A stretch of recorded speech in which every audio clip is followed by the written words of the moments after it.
Ok, moje ime je Jakob, pišem se Sajovic, sem primarno zaposlen na UKC-ju v Ljubljani, delamo na medicinski fakulteti.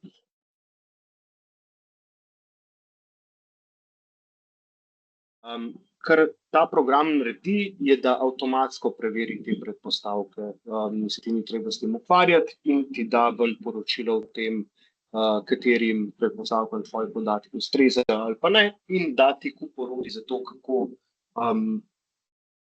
upravljati s tem, če slučajno se kaj ne ujema in kaj narediti. Pa lepe grafe riše, a ne.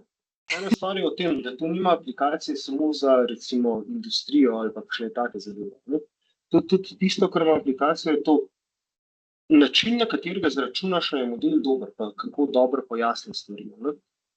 Je prenosljiv tudi v področje strojnega učenja oziroma umetne inteligence.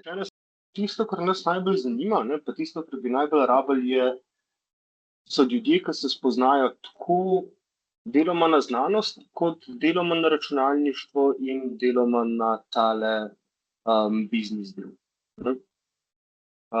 Zdaj ni nujno, da je to vse ena oseba, zaradi tega, ker vem, da je tisto enem človeku, ampak vsaj nek presek tega mislim, da človek rabi imeti za to, da bo lahko z veseljem delal s temi stvarmi.